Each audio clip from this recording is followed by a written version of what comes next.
Bienvenue dans la formation Office Excel 2016 Initiation, présenter les données. Donc nous allons voir la présentation du formateur, ce qu'est Excel, le plan de formation, le public concerné, les connaissances requises et les liens utiles. Alors je suis Pascal Boussard, je suis consultant et expert Microsoft Office, j'effectue des missions de conseil et développement en système d'information et je suis certifié Microsoft Office spécialiste master. Alors, qu'est-ce que Excel? Excel est un langage qu'on appelle un tableur et qui permet de classer, traiter et mémoriser présenter des données. C'est un logiciel de calcul extrêmement puissant. Donc, je suis certifié Microsoft Office Specialist Master, PowerPoint, Outlook, Word et Excel. Le cursus Excel 2016, donc la partie initiation. Donc vous avez suivi certainement la formation découvrir l'environnement, puis organiser et saisir les données. Et maintenant vous allez suivre la formation Excel initiation, présenter les données. Ensuite, dans votre parcours, vous aurez la possibilité de suivre Excel perfectionnement, Excel avancé et Excel expert. Et dans la suite du cursus Excel, les deux formations VBA, donc Visual Basic Application, donc initiation et perfectionnement. Alors le plan de la formation initiation, présenter les données. Donc on va tout d'abord aborder la mise en forme, puis la mise en page et l'impression. Enfin, nous allons voir les graphiques et les objets graphiques et nous terminerons par la conclusion. Alors les connaissances requises, donc impérativement connaître l'environnement Windows 8 et 10 et la manipulation du clavier et de la souris, avoir suivi les deux formations initiation, découvrir l'environnement et organiser et saisir les données, ou avoir des connaissances similaires. Donc je vous invite à vous reporter au programme des deux formations si vous ne les avez pas suivies, pour bien vérifier que vous avez les connaissances suffisantes pour suivre cette formation. Des liens utiles vers les sites de Microsoft où vous pouvez retrouver de l'information complémentaire sur Excel 2016. Et c'est parti, on démarre sans plus attendre la formation. Bonne formation. Bienvenue dans le chapitre mise en forme et dans la vidéo modifier la mise en valeur des caractères. Nous allons voir comment modifier la police et ou la taille de caractères. Nous verrons les attributs de caractères gras, italiques et soulignés. Nous aborderons les autres attributs, la couleur des caractères et la barre d'outils contextuels. Comment modifier la police et la taille des caractères? Donc j'ouvre Excel. Je prends le fichier que vous avez dans vos ressources et qui s'appelle base données XLSX. Et là, je vais appliquer une mise en forme de caractères de façon à rendre un peu plus joli mon tableau de données. Donc je vais commencer par modifier la police de l'ensemble de mes données. Et donc je sélectionne l'ensemble de ma feuille. Et je dis que je ne veux pas de l'Arial, mais je veux de la police Verdana. Donc je cherche Verdana dans ma liste de polices. Et là, vous remarquez qu'Excel vous propose un aperçu des polices de façon à ce que vous ayez visuellement le rendu de la police que vous allez choisir. Donc je prends Verdana, voilà, et il m'a changé ma feuille de données en police Verdana. Alors je vais juste, ça vous êtes habitué, je vais juste faire en sorte que mes colonnes soient justifiées. Donc j'ai appliqué la justification de mes colonnes. Et maintenant, je souhaite que mon en-tête ici de colonne soit plus visible que le reste de mes colonnes, donc je vais augmenter la taille et je vais la passer à 14 pixels, donc la taille étant en pixels. Donc de 10 je passe à 14. Donc là, à nouveau, je vais juste justifier mes colonnes. Donc j'ai augmenté la taille de ma police. Alors vous avez la possibilité d'augmenter ou de diminuer la taille de la police ici avec la petite liste déroulante, mais vous avez également la possibilité de le faire avec ces deux petites icônes, ici pour augmenter et ici pour diminuer la taille de la police. Donc là, si je diminue, voilà, ça va diminuer d'une taille à chaque fois, et si j'augmente, ça va augmenter d'une taille à chaque fois la taille de la police. Les attributs de caractère gras, italiques et soulignés. Alors, mon en-tête de colonne, ici, je vais lui dire que je veux qu'elle soit en gras. Donc, je sélectionne et je choisis ici l'icône G qui me permet de mettre en gras l'en-tête de mes caractères. Je justifie à nouveau mes cellules. Et là, j'ai la possibilité également, à l'aide de combinaison de touches de clavier, d'effectuer la bascule gras non gras. Donc si je fais CTRL G simultanément avec mon clavier, je bascule en non gras. Je refais CTRL G, je bascule en gras. Donc les touches de commande CTRL G permettent de basculer de gras à non gras.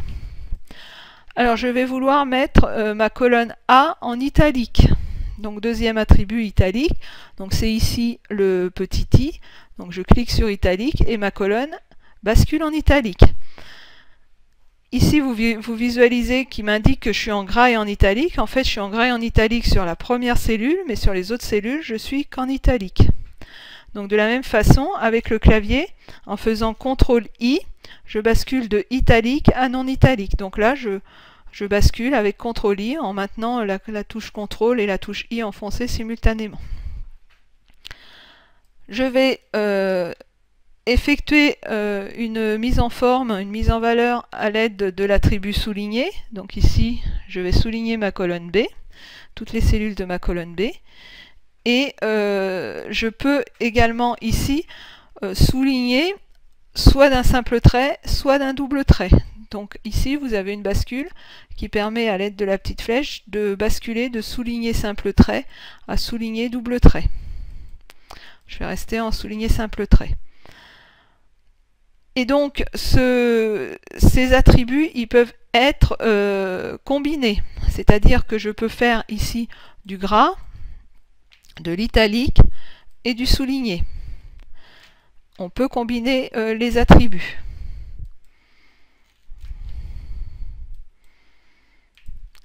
Les autres attributs.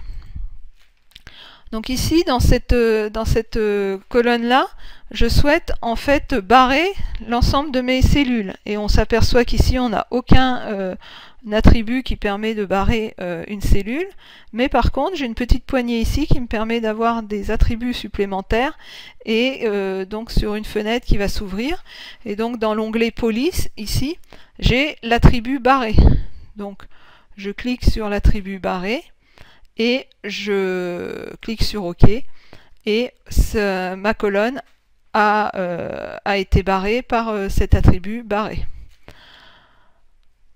J'ai également un attribut qui est l'attribut... Attendez, je vais me positionner là et je vais me positionner sur le 8. Qui est l'attribut exposant. Donc là, je vais mettre mon 8 en exposant. Alors, qu'est-ce que l'attribut exposant? Ben, en fait, ça vous décale vers le haut l'attribut, le caractère que vous avez désigné comme étant un attribut avec un attribut exposant. Donc là, on voit bien que 8 est décalé par rapport au 5 et qu'il est bien mis en exposant. A contrario, on a l'attribut indice. Donc de la même façon, le 4 de cette cellule, je vais l'indiquer en indice. Et ici, en lui appliquant l'attribut indice, il me décale le 4 par rapport au 7 vers le bas. Donc l'exposant décale vers le haut, l'indice décale vers le bas.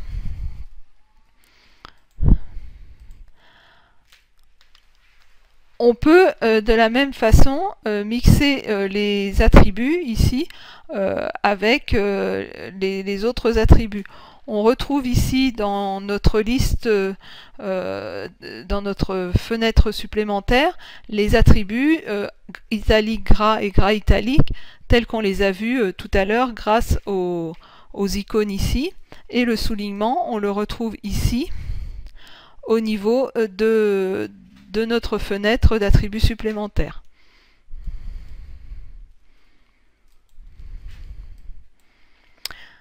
La couleur des caractères. Alors là, on a une couleur noire pour toute notre feuille. Alors, on va appliquer à la première colonne une couleur de caractère qui va être en fait une couleur du thème, un bleu, voilà, un bleu gris texte 2 plus sombre 25%. Voilà, et donc Excel m'a basculé ma colonne A avec cette couleur. La colonne B, on va la mettre avec un or accentuation 4 plus clair 40%, ce qui n'est pas très lisible, mais voilà. Ça... Et la colonne C, on va la basculer en vert ici, dans ce vert. Alors vous pouvez prendre les couleurs qui existent donc ici dans les couleurs de thème. Vous pouvez aussi prendre des couleurs standards ici, donc par exemple ce bleu. Vous pouvez également utiliser les autres couleurs, et là c'est à vous soit de prendre dans les couleurs standards, donc ici je peux choisir cette couleur, soit de prendre dans les autres couleurs au niveau de la personnalisation des couleurs, et là vous avez toute la palette qui vous permet de sélectionner la couleur que vous souhaitez. Alors vous pouvez la sélectionner directement ici dans la palette de couleurs, ou alors vous pouvez renseigner ici les caractères qui composent donc une couleur, du rouge, du vert et du bleu, avec le chiffre donc de la palette de couleurs, de façon à répertorier votre couleur et à retrouver votre couleur. Donc ici, moi, je veux un vert de ce type-là, et Excel me positionne bien ma couleur avec ce vert que j'ai constitué moi-même depuis la palette. Donc là, j'ai un véritable arc-en-ciel dans ma feuille concernant les couleurs de police. Je peux également appliquer une couleur de police donc à cette colonne, tout en passant par la fenêtre ici d'attributs supplémentaires. Et là, j'ai ici les couleurs, l'accès aux couleurs, donc à la même fenêtre que quand je passe par l'icône. Donc ici, je peux reprendre une couleur du thème et passer à cette couleur. Donc vous avez la possibilité soit d'y aller directement par le A avec les couleurs qui sont matérialisées en dessous, ou par la fenêtre supplémentaire de police, des autres attributs. La barre d'outils contextuels. Donc la barre d'outils contextuels, ici quand vous êtes sur une cellule, on va prendre celle-ci, si je clique droit avec ma souris, j'ai une barre contextuelle qui s'affiche, et ici je retrouve à nouveau mes éléments principaux de la mise en forme qu'on vient d'évoquer. Donc la couleur de police, l'augmentation de la taille, la diminution, la police, la taille de la police, le gras, l'italique. Donc j'ai déjà un certain nombre d'attributs qui ici, en faisant clic droit, sont accessibles par cette fenêtre contextuelle. Je peux depuis cette liste aller vers la fenêtre supplémentaire en faisant format de la cellule, et là je retrouve ma fenêtre complémentaire des attributs de ma cellule.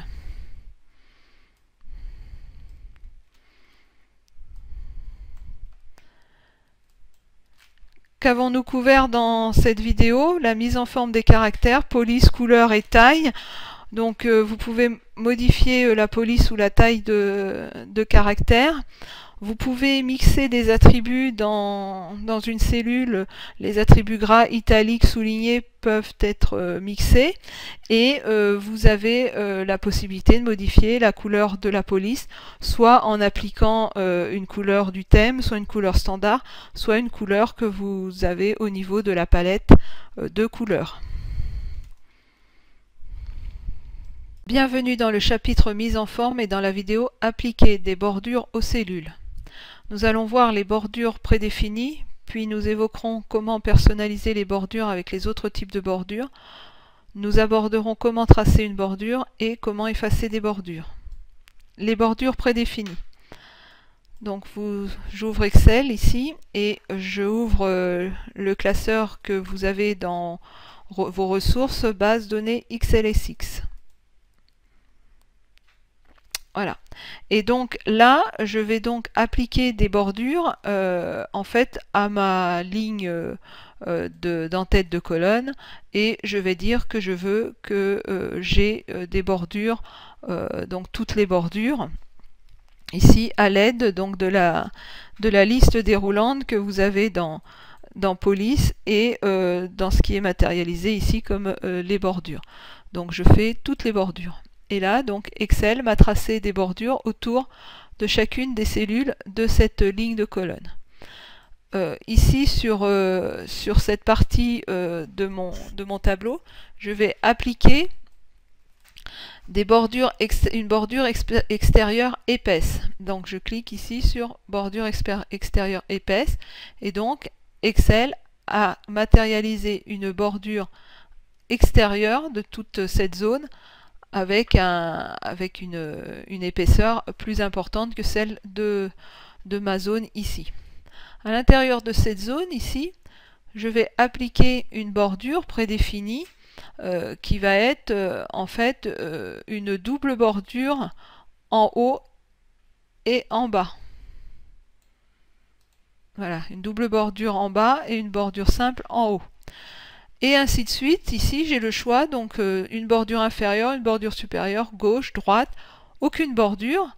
Toutes les bordures, donc ce qu'on a fait sur la ligne d'en-tête de colonne, des bordures extérieures épaisses, des bordures doubles en bas, bordure épaisse en bas, bordure en haut et en bas, bordure simple en haut et épaisse en bas, bordure simple en haut et double en bas. Donc je peux ici avoir toutes ces possibilités-là pour tracer des bordures rapidement. Donc là, si je fais par exemple bordure épaisse en bas, donc il m'a rien fait puisque j'avais déjà une bordure épaisse en bas. Par contre, si je lui dis aucune bordure, il a supprimé ma bordure épaisse en bas. Personnaliser les bordures avec les autres types de bordures. Donc ici, je vais sélectionner une zone et j'ai toujours dans ma liste déroulante d'autres bordures ici en fin de liste. Donc, quelles sont mes autres bordures? Donc ici, j'ai la possibilité de choisir des bordures avec un style différent. Donc je peux prendre des bordures pointillées et dire que je veux une bordure en haut pointillée et une bordure pointillée en bas qui sera un pointillé différent, et une bordure pleine à gauche et une bordure pleine à droite mais qui sera un peu moins épaisse. Et là, si je fais OK, je vois qu'Excel a bien tracé les bordures que je souhaitais. Si je prends cette zone-ci et que je reprends mes autres bordures, je peux également indiquer à Excel que je veux des bordures ici qui soient obliques dans mes cellules et qui soient en pointillé de cette façon. Et là, voilà, il a créé des bordures obliques en pointillé dans mes cellules. Donc dans les autres bordures, j'ai la possibilité également d'avoir des bordures à gauche, mais ici d'avoir des différentes formes de bordures. Donc si je prends une bordure double et bordure vers la droite, j'ai ce rendu donc de double bordure vers la droite. Je peux également appliquer à mes bordures une couleur. Donc ici, j'ai la couleur, je peux appliquer une couleur à mes bordures, et donc je peux faire une bordure haute et basse de cette couleur-ci, et une bordure droite et gauche en une autre épaisseur de cette couleur.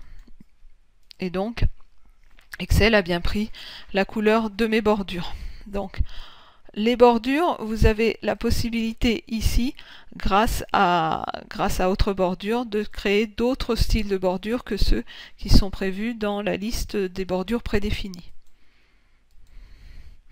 Comment tracer une bordure?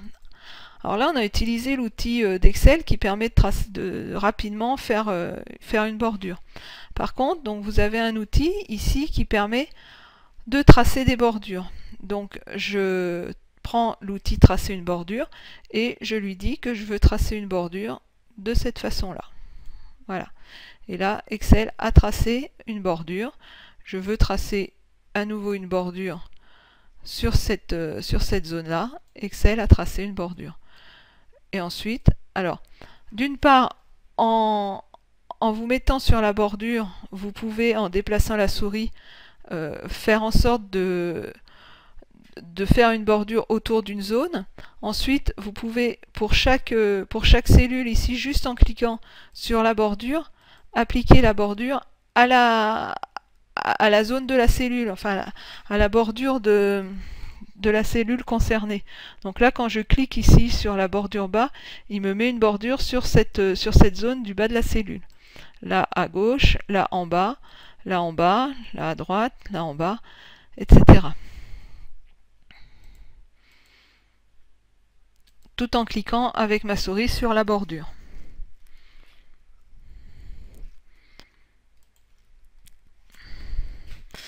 Vous pouvez également tracer des bordures à l'aide de bordures de grille. Et là, donc, vous allez saisir une zone et il va vous tracer directement toutes les bordures à l'intérieur de la zone. Donc ici, si je sélectionne cette zone, il m'a tracé toutes les bordures à l'intérieur de la zone. Donc soit vous utilisez tracer les bordures pour tracer une à une les bordures, soit si vous voulez tracer des bordures de grille, donc toutes les bordures à l'intérieur d'une zone, vous utilisez tracer les bordures de grille.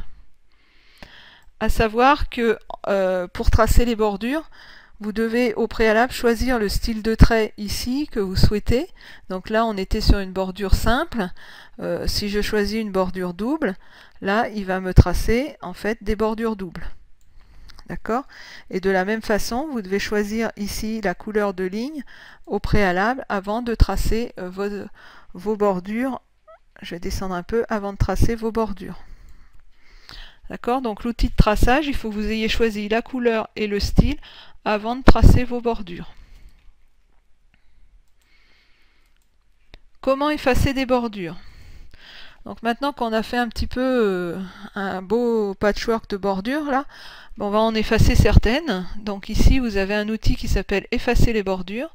Et donc, en vous positionnant sur... là, je suis avec ma gomme et j'ai ma souris qui a le bouton gauche enfoncé. Et là, donc, je peux effacer mes bordures en sélectionnant une zone. Voilà, j'efface les bordures. Donc, il suffit de positionner la gomme sur la zone et de maintenir enfoncé le bouton gauche de la souris pour supprimer les bordures.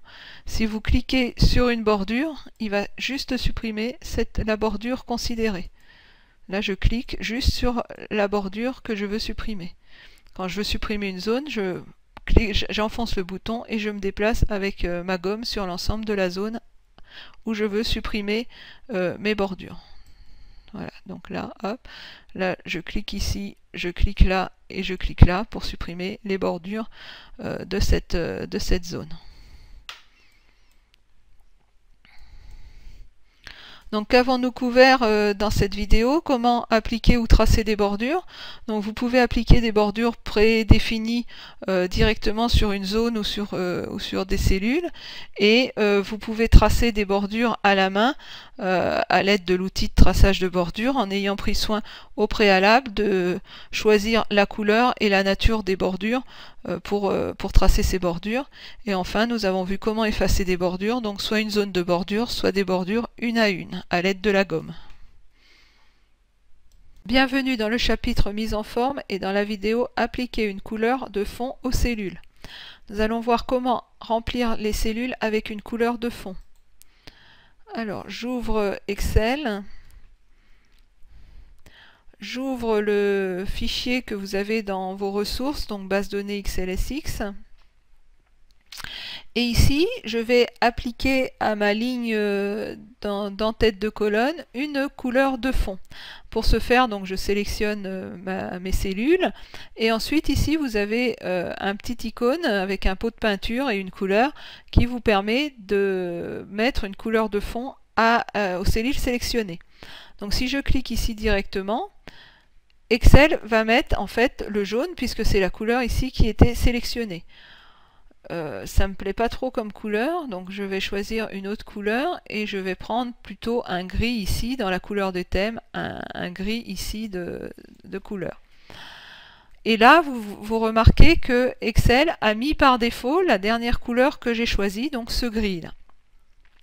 Je vais sur cette portion-là de mes cellules mettre une autre couleur, donc un gris plus clair, ici. Et donc, Excel a positionné cette dernière couleur comme couleur par défaut. Donc à chaque fois que vous allez choisir une nouvelle couleur, ici si je veux mettre ces cellules-là avec une couleur de fond bleu, Excel ici va conserver comme couleur par défaut la dernière couleur que vous aurez choisie. Donc vous pouvez choisir, comme on vient de le faire, des couleurs donc dans les couleurs du thème ici. Vous pouvez choisir ici dans les couleurs standards, donc si je veux mettre un fond vert ici, je choisis dans les couleurs standards. Vous pouvez choisir également de mettre d'autres couleurs donc de la palette. Donc ici, si je choisis cet orangé un peu cher, voilà. Et ici, Excel m'a mis toujours cette dernière couleur en couleur par défaut. Donc là, si je veux réappliquer, ben, je sélectionne et j'ai juste à cliquer sur mon pot de peinture. Je vais également pouvoir utiliser des couleurs que je vais personnaliser moi-même à l'aide de la palette. Et ici, je peux prendre ce bleu un peu particulier et mettre ce bleu en fond de cellule. Et Excel vient toujours me mettre cette couleur en couleur par défaut. Alors, vous retrouvez également la possibilité de mettre les couleurs à l'aide de la fenêtre contextuelle ici, et vous retrouvez vos couleurs de remplissage à ce niveau-là. Et donc là, je peux mettre un violet, des couleurs standards, et il m'a toujours basculé ma dernière couleur ici dans la palette, la couleur par défaut. Alors ce violet, il me plaît pas trop, donc je veux effacer cette couleur que j'ai positionnée. Alors deux solutions. Soit je peux revenir en arrière ici et il m'enlève la couleur, soit donc je vais rétablir, soit j'ai ici la possibilité de faire aucun remplissage. Et il me supprime la couleur que j'avais mis en me mettant aucun remplissage. Alors vous remarquerez ici que les couleurs que j'ai été chercher au niveau de la personnalisation, il me les a empilées à ce niveau-là comme couleurs récemment utilisées. Autant il ne m'empile pas les couleurs des couleurs de thème, autant les couleurs que je suis allé chercher au niveau des couleurs personnalisées, il vient me les empiler ici comme couleurs utilisées récemment. Donc vous pouvez les retrouver au fil de votre travail. Et ici je peux rechoisir la couleur que j'ai utilisée précédemment. Donc qu'avons-nous vu dans cette vidéo? Comment appliquer une couleur de fond à une cellule. Et donc la couleur de fond se fait par l'outil de remplissage. Et pour effacer une couleur, il suffit de sélectionner aucun remplissage dans la liste des couleurs. À savoir que la dernière couleur utilisée est la couleur par défaut qui est positionnée par Excel. Bienvenue dans le chapitre mise en forme et dans la vidéo appliquer un thème au classeur. Nous allons voir comment appliquer un thème au classeur. Donc pour appliquer un thème au classeur, tout d'abord on va définir ce qu'est un thème. Donc un thème, c'est un ensemble d'éléments de mise en forme qui inclut des couleurs, des polices et des effets graphiques. Ce qui donne un effet, un aspect cohérent à votre classeur. Et quand vous changez de thème, immédiatement vous allez voir le nouvel aspect s'afficher dans votre classeur. Donc on va ouvrir Excel. On va ouvrir le fichier donc base données tab.xlsx qui est dans vos ressources. Et ce fichier comporte déjà un thème. Donc pour voir de quel thème il s'agit, il suffit de cliquer dans l'onglet mise en page. Ici vous avez le groupe thème et ici vous avez tous les thèmes qui sont affichés. Donc le thème qui est appliqué, c'est le thème organique ici, avec donc ces couleurs, cette police et les effets qui sont indiqués, qui sont appliqués. Donc si je prends par exemple le thème concis, Excel immédiatement applique ce nouveau thème au classeur et donc à la feuille sur laquelle je suis, et je peux ainsi choisir des thèmes voilà, le thème savon par exemple, qui va être un autre thème. Je peux choisir intégral, voilà, et à chaque fois, immédiatement, Excel me fait ardoise, Excel me fait me rend l'aspect de ce thème directement dans ma feuille et propage ce thème sur l'ensemble de mes colonnes et de mes lignes de mon tableau. Donc ce qu'il faut bien voir, c'est que ce thème, il vous permet rapidement et sans aucun autre effort de mettre quelque chose d'homogène et de cohérent sur l'ensemble de votre classeur et de votre feuille. Qu'avons-nous vu dans cette vidéo? Comment appliquer un thème au classeur? Et donc, pourquoi appliquer un thème au classeur? Pour avoir une présentation homogène et cohérente de l'ensemble de votre classeur et de l'ensemble de votre feuille, de façon à avoir quelque chose qui soit agréable à la vue et qui permette de faire une présentation avec un style qui soit propre et homogène. Bienvenue dans le chapitre mise en page et impression et dans la vidéo modifier les options de mise en page. Nous allons voir comment modifier les marges, comment modifier l'orientation et le format de la page, comment modifier l'échelle d'impression, comment imprimer ou non le quadrillage et les autres options de mise en page. Comment modifier les marges. Donc nous allons ouvrir Excel. Nous allons ouvrir le classeur qui s'appelle suivi de présence des employés 1.xlsx qui se trouve dans vos ressources.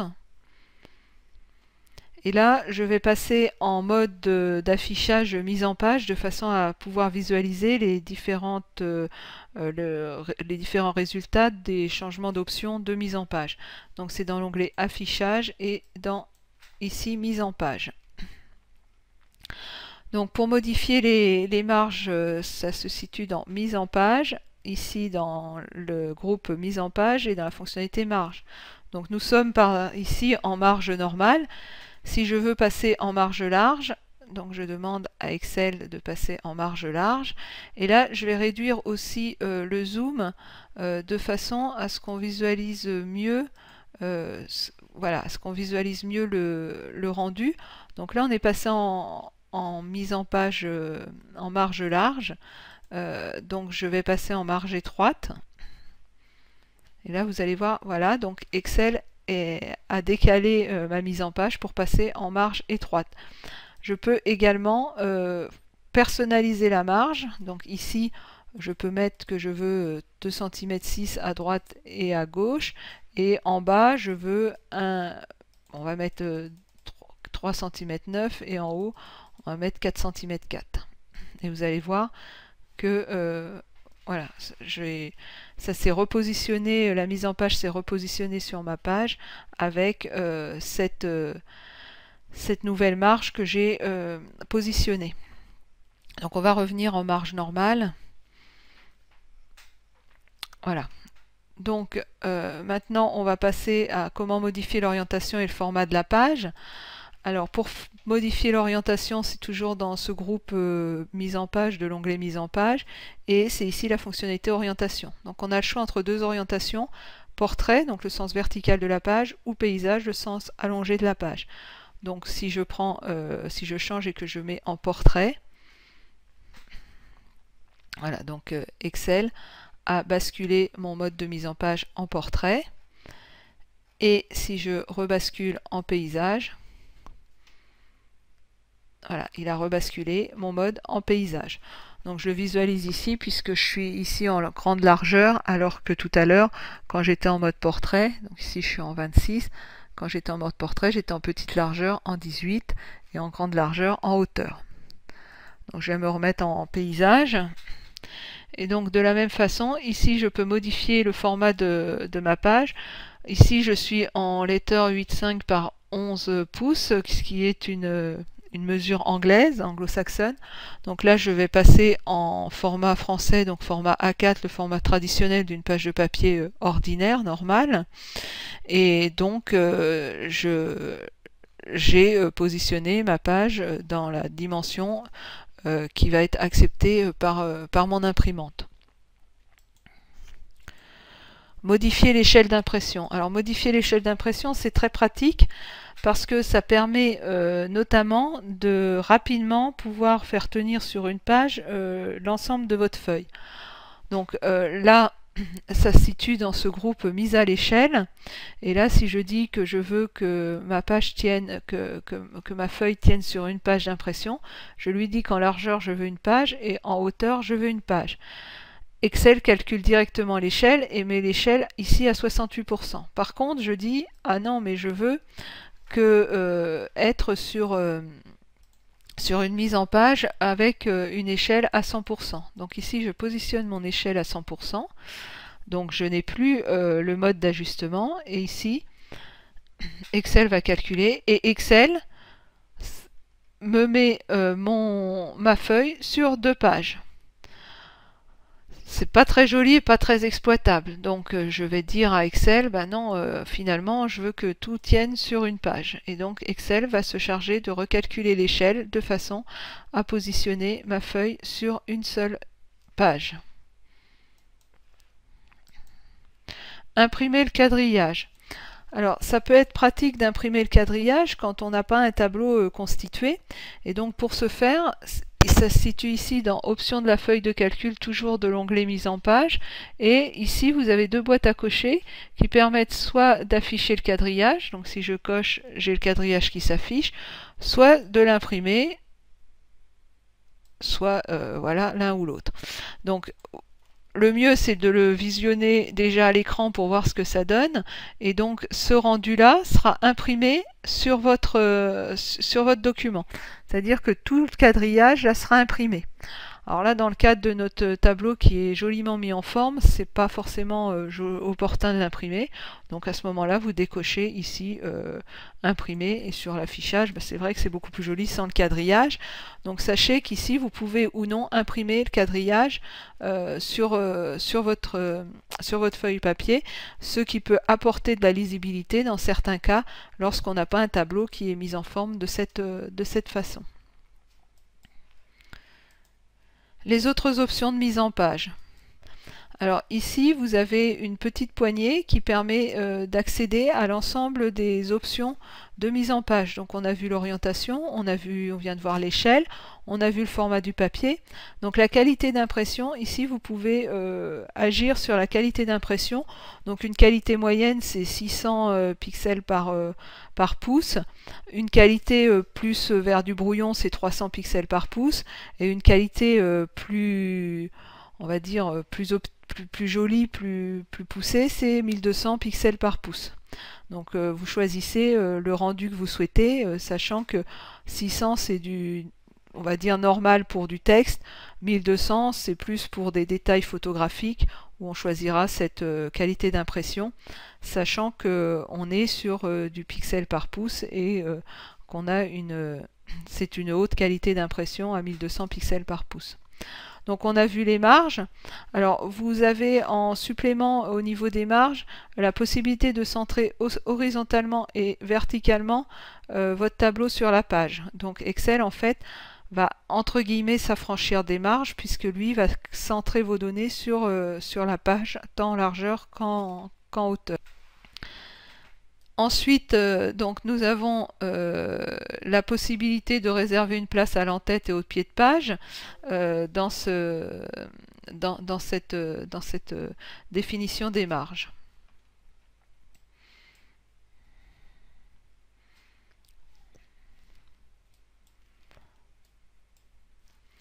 Donc nous avons vu comment modifier les marges, l'orientation et la taille de la page. Le format de la page, donc on a vu les formats français qui sont les formats courants qui sont format A4. Les marges, donc la possibilité de centrer horizontalement et verticalement sur la feuille et de faire des marges personnalisées. L'orientation, donc en portrait ou en paysage.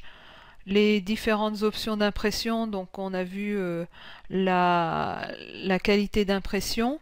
On a vu également la possibilité d'imprimer ou non le quadrillage de la page, Donc attention en imprimant le quadrillage de la page, si vous avez un tableau qui est bien formaté, ça va peut-être nuire à la qualité d'impression de votre document.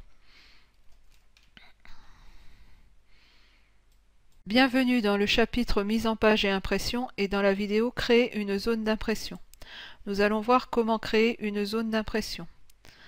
Donc créer une zone d'impression, donc j'ouvre un fichier Excel, donc j'ouvre Excel, puis j'ouvre le fichier que vous avez dans vos ressources qui s'appelle suivi de présence des employés 1.xlsx. Et là, je vais définir une zone d'impression. Donc, je vais considérer que je souhaite imprimer juste les heures de présence de l'employé ici sur ces semaines-là. Donc, je sélectionne ma zone. Ensuite, je vais dans l'onglet mise en page et dans l'onglet zone d'impression ici et je fais définir. Et donc, Excel va m'imprimer uniquement cette zone-là, et si je vais dans aperçu, ici dans imprimer, et si je vois ici l'aperçu, j'ai bien la zone que j'ai définie qui est prête à être imprimée. Donc juste cette zone-là. Maintenant, si je veux à cette zone-là ajouter une autre zone à imprimer, donc par exemple là je m'aperçois que j'aimerais bien ajouter juste les jours d'absence, je vais sélectionner ici juste mes cellules jours d'absence, etc. Et ici je vais faire ajouter à la zone d'impression.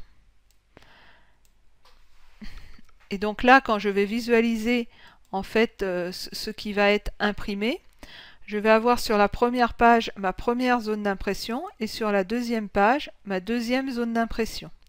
Donc Excel mettra les deux zones sur deux pages différentes. Même si vous pouvez ajouter une zone d'impression, elles seront imprimées sur des pages différentes.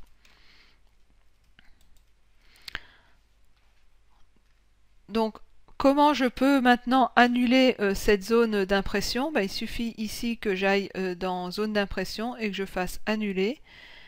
Et Excel a annulé toutes les zones d'impression et j'en ai plus aucune. Si je vais ici visualiser dans imprimer, j'ai la page complète qui est imprimée. Alors la zone d'impression, ça permet en fait d'imprimer une partie de la feuille et non toute la feuille entière. Donc si vous voulez zoomer et imprimer juste une partie de votre feuille, il suffit de définir la partie en zone d'impression et vous n'imprimerez que cette partie-là. Donc qu'avons-nous abordé? Comment créer une zone d'impression? Alors une zone d'impression, ça permet d'imprimer une partie de la feuille et donc vous avez la possibilité de définir cette zone d'impression à l'intérieur de la feuille, d'ajouter une zone d'impression mais qui sera imprimée sur une nouvelle feuille, et pour annuler, vous annulez l'ensemble des zones d'impression qui ont été sélectionnées. Bienvenue dans le chapitre mise en page et impression et dans la vidéo créer et gérer des en-têtes et des pieds de page. Nous allons voir comment activer les en-têtes et pieds de page, comment insérer des éléments prédéfinis, comment les personnaliser, puis nous verrons les options des en-têtes et pieds de page et comment les supprimer. Comment activer les en-têtes et pieds de page? Donc je vais ouvrir le fichier Excel qui se trouve dans vos ressources et qui s'intitule Suivi de présence des employés 1.xlsx.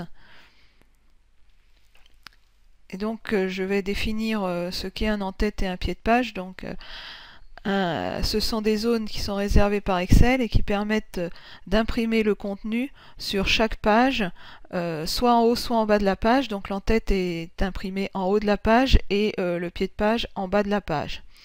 Pour chacun des en-têtes ou des pieds de page, 3 zones sont à votre disposition, une zone à gauche, une zone centrale et une zone à droite.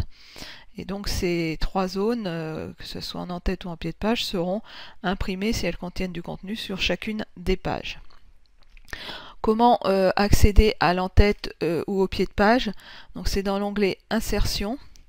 dans le groupe texte, et ici vous avez une fonctionnalité en-tête pied de page. Donc si je clique sur en-tête pied de page, Excel me positionne dans l'en-tête, et donc on voit qu'il y a une zone à gauche dans l'en-tête, une zone centrale et une zone à droite. Si je veux maintenant basculer vers le pied de page, ici j'ai une fonctionnalité qui me dit atteindre le pied de page. Et là, à nouveau, Excel me bascule sur le pied de page, et donc il m'a basculé sur le pied de page à droite. J'ai la zone centrale et j'ai la zone à gauche. Ça, c'est le premier. Donc je peux revenir sur l'en-tête en cliquant toujours sur cette icône atteindre l'en-tête. Ça, c'est la première méthode pour atteindre le pied de page et l'en-tête. La deuxième méthode, c'est lorsqu'on est en mode, donc là je vais quitter le mode pied de page, donc je me positionne ailleurs dans la page, et donc le deuxième méthode, c'est en mode mise en page. Ici vous avez directement accès à l'en-tête en cliquant sur les zones réservées, et également en allant sur le bas de la page, vous avez également l'accès direct dans les zones du pied de page. Donc si je reviens en mode normal, donc là je n'ai pas accès. Si je passe en mode mise en page, j'ai accès à l'en-tête et au pied de page. Insérer des éléments prédéfinis dans l'en-tête et le pied de page. Peu importe la solution qu'on utilise, l'essentiel c'est de se trouver ici dans l'en-tête ou dans le pied de page. Donc là moi je suis en mode mise en page, et donc pour insérer des éléments prédéfinis, ici j'ai un onglet supplémentaire qui est venu s'insérer, que sont les outils en-tête et pied de page et le mode création. Donc je clique ici sur le mode création, et j'ai ici des éléments d'en-tête et de pied de page prédéfinis par Excel que je peux insérer dans mon en-tête ou dans mon pied de page. Donc par exemple, ici je peux insérer le nom du fichier. Et donc Excel m'insère une métadonnée qui représente le nom du fichier. Ici, je pourrais éventuellement, et donc il me la transforme en mettant bien le nom du fichier. Ici, je pourrais éventuellement mettre l'heure de création de mon fichier. Et donc ici, il me met bien l'heure de mon fichier. Donc sur l'en-tête, je vais mettre ces deux informations-là. Et dans le pied de page, c'est la même chose. Je peux également mettre des informations, et je peux mettre les mêmes informations. Donc là, ce que je vais mettre, c'est le numéro de page. Et ici, je vais mettre la date. Voilà. Et donc, Excel m'a bien mis des données prédéfinies dans mon pied de page et dans mon en-tête de page. Donc toutes ces données-là, que ce soit le numéro de la page, le nombre de pages, la date actuelle, l'heure actuelle, le chemin d'accès du fichier, le nom du fichier, le nom de la feuille, ce sont des éléments qui sont prédéfinis par Excel et qui permettent d'insérer rapidement des informations concernant le fichier ou la feuille. Comment personnaliser les en-tête et pieds de page? Alors, outre les informations ici qui sont données par Excel, je peux, moi, faire une en-tête personnalisée. Alors, je peux, ici, à la place de mettre l'heure, je pourrais mettre fichier des heures de présence.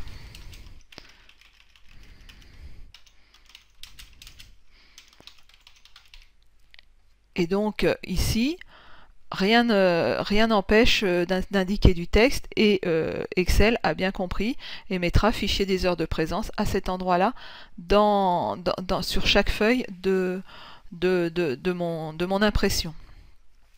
De la même façon ici, si je veux, à la place de mettre le fichier, si je veux mettre la date et l'heure, ben je lui mets la date, espace l'heure, et là, j'ai la date et l'heure qui sont affichés. Donc je peux également combiner des éléments qui sont prédéfinis pour les en-tête et les pieds de page.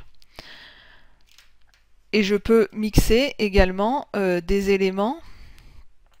Là ici je vais mettre par exemple page, deux points, et je peux mettre le numéro de page, et ensuite sur le nombre de pages. Et là, Excel m'a transformé mon texte et mes éléments prédéfinis en page 1 sur 1. Donc il sait aussi combiner du texte, donc de la mise en des éléments que vous saisissez vous, et des éléments prédéfinis. Donc vous pouvez indiquer ce que vous souhaitez ici dans les en-têtes et de la même façon dans le pied de page.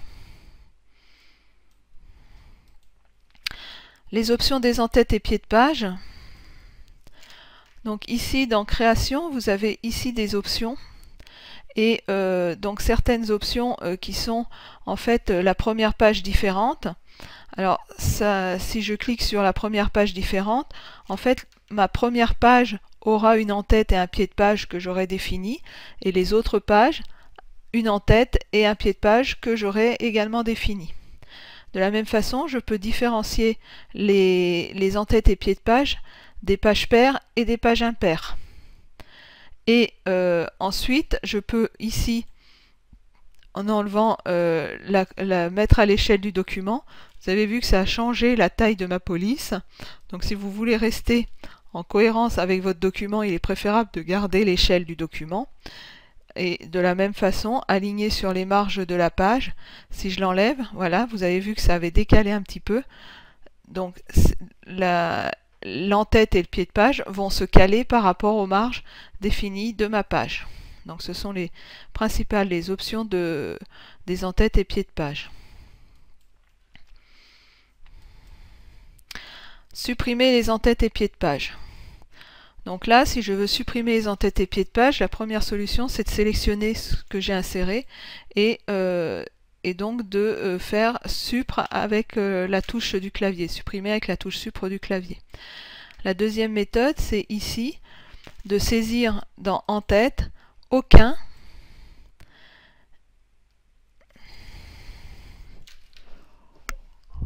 et donc Excel a nettoyé mon en-tête.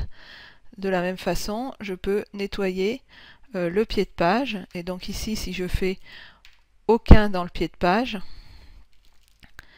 Excel va nettoyer mon pied de page. Voilà. Alors attention, le aucun, Excel va nettoyer toutes les zones. Vous avez vu que là j'avais le numéro de la page et la date. Il a nettoyé toutes les zones. Alors vigilance, si vous voulez supprimer qu'une seule zone dans votre en-tête ou dans votre pied de page, faites-le par la suppression avec, en sélectionnant le texte et en sélectionnant supr. Si vous souhaitez supprimer entièrement l'en-tête ou le pied de page, vous pouvez utiliser la fonctionnalité qui supprime l'en-tête complète ou le pied de page, qui est aucun dans en-tête et dans pied de page.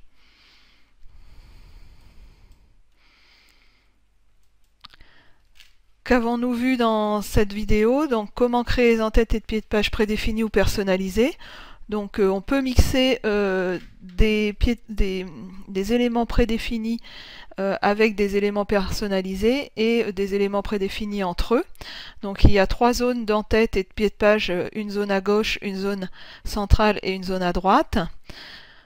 Vous pouvez mettre des options qui permettent de rendre homogènes les en-têtes par rapport à votre feuille. Et pour supprimer les en-têtes et pieds de page, donc attention, deux solutions, soit vous sélectionnez le texte et vous appuyez sur la touche supr de votre clavier, soit vous utilisez aucun dans en-tête et pieds de page. Aucun dans en-tête et pied de page supprime l'intégralité de l'en-tête et du pied de page, alors que quand vous sélectionnez le texte, vous pouvez supprimer une des trois zones, soit de l'en-tête, soit du pied de page. Donc vigilance à ce niveau-là sur la suppression, de bien choisir le mode que vous souhaitez pour obtenir la suppression que vous souhaitez. Hein. Si vous ne souhaitez pas supprimer l'en-tête ou le pied de page, utilisez la touche supr en sélectionnant le texte. Bienvenue dans le chapitre mise en page et impression et dans la vidéo utiliser l'aperçu avant impression. Donc nous allons voir comment activer l'aperçu avant impression. Nous verrons la navigation dans les pages, le zoom. Nous aborderons les marges et les largeurs de colonnes et l'impression. Donc activer l'aperçu avant impression. Donc j'ouvre le fichier Excel qui est dans vos ressources et qui s'appelle liste de présence 1 XLSX. Donc pour activer l'aperçu avant impression, vous avez deux possibilités. La première, c'est ici dans mise en page. Dans les fonctionnalités de la mise en page, vous avez ici un bouton aperçu qui vous permet d'aller dans le mode aperçu d'Excel. Donc ça, c'est la première possibilité, et donc vous avez ici l'aperçu écran. La deuxième possibilité, c'est d'aller directement dans Fichier et dans Imprimer. Et ici, la fonction d'impression vous bascule automatiquement dans l'aperçu avant impression. Donc ce sont les deux manières pour accéder à l'aperçu avant impression. La navigation dans les pages. Donc dans l'aperçu, vous pouvez naviguer dans les différentes pages de votre classeur. Alors pour ce faire, ici vous voyez qu'on ne peut pas naviguer, on a page 1 sur 1. Et si je reviens dans mon classeur, pourtant j'ai un certain nombre de pages dans mon classeur, un certain nombre de feuilles, et donc j'aurais bien aimé pouvoir naviguer dans ces feuilles au moment de l'aperçu avant impression. Donc je reviens dans mon aperçu avant impression, et pour pouvoir naviguer ici dans les différentes feuilles, il faut sélectionner le paramètre imprimer le classeur entier, et en fait là Excel va prendre l'intégralité des feuilles de votre classeur. Donc ça demande un tout petit instant pour pouvoir mettre le classeur actif dans l'aperçu. Et donc voilà, j'ai tout mon classeur qui est dans mon aperçu avant impression. Et là, j'ai 17 feuilles dans mon classeur et je peux naviguer dans les différentes feuilles en passant ici à page suivante à l'aide des boutons de navigation. Et donc Excel va m'afficher une à une les pages qui vont être en fait l'aperçu des feuilles avant impression. Voilà, donc ma première page, donc ma première feuille en fait,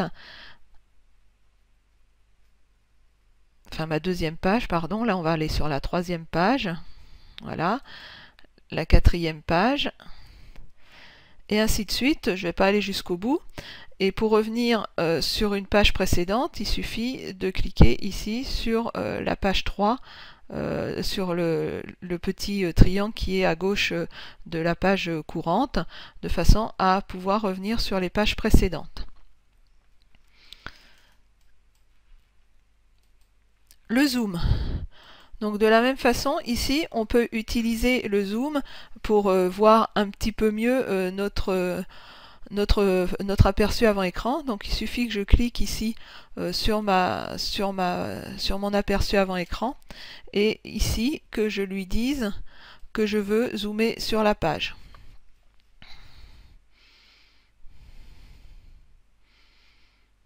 Voilà, et donc Excel m'a rapproché la vision de ma page en aperçu avant impression.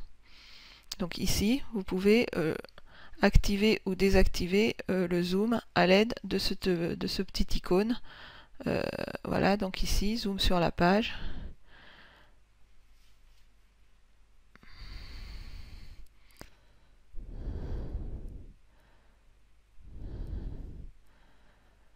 Donc voilà, et il m'a remis en position initiale de visibilité de toute la page. Donc il y a le zoom et ensuite repositionnement sur la page initiale, sur la valeur de zoom initiale qui est de visualiser la page entière. Les marges et la largeur de colonne.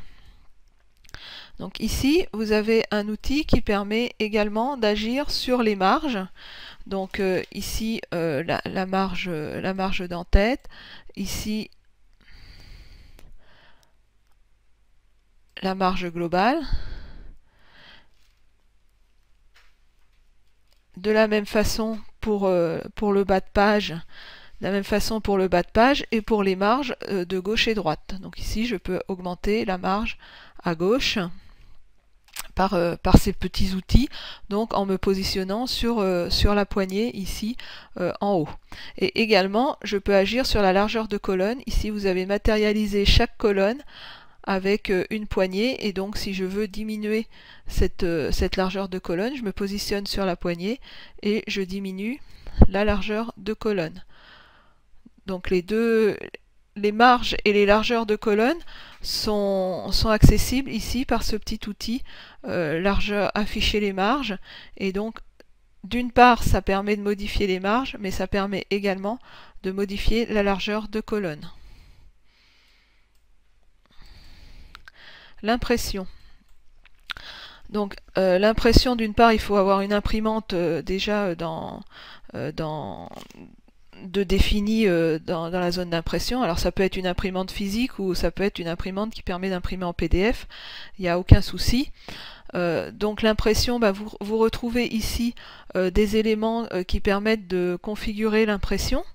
Et donc ce qui est important, c'est qu'ici vous pouvez choisir soit d'imprimer la feuille active, soit d'imprimer le classeur entier, soit d'imprimer la sélection de la feuille active. Et vous pouvez imprimer un certain nombre de pages en indiquant ici quelle page vous souhaitez imprimer.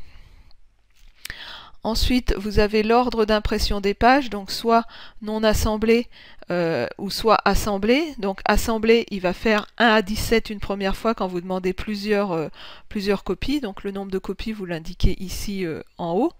Et si vous indiquez plusieurs copies mais que vous voulez non assemblé, à ce moment-là, il va imprimer par exemple 4 fois la première page, 4 fois la deuxième page, 4 fois la troisième page, etc. Ou alors il va imprimer une première fois la page 1 à 17, une deuxième fois la page 1 à 17, la troisième fois la page 1 à 17. Donc la différence entre assemblé et non assemblé, c'est de savoir si vous souhaitez avoir toutes vos feuilles classées, donc ce qui s'appelle assemblé, ou si vous voulez avoir toutes vos feuilles une à une, tous vos paquets une à une par rapport à vos différentes feuilles. L'orientation, donc paysage ou portrait. Donc paysage en horizontal de la feuille et portrait en vertical de la feuille. Le format de la page, donc le format de la page, là il est par défaut sur le format US. Le format français c'est le A4 pour une page normale. Et là vous avez la possibilité de choisir le format par rapport à l'imprimante qui est sélectionnée. Tous ces formats sont compatibles avec l'imprimante qui est sélectionnée. Et ici, vous pouvez agir sur les marges. Donc là, moi, j'ai personnalisé les marges en les faisant bouger ici. Vous pouvez revenir, par exemple, à des marges normales, de façon à avoir votre fichier qui soit qui soit dans quelque chose de raisonnable, mais à vous de choisir les marges. Et ensuite, vous pouvez ici modifier la mise en page en faisant l'impression telle que vos feuilles sont présentées, soit en ajustant la feuille à une page, de la même façon, soit en ajustant toutes les colonnes à une page, soit en ajustant toutes les lignes à une page. Donc ça permet de faire tenir l'ensemble dans une page, soit en faisant une mise à l'échelle personnalisée. Donc là, moi, si je fais ajouter la feuille à une page,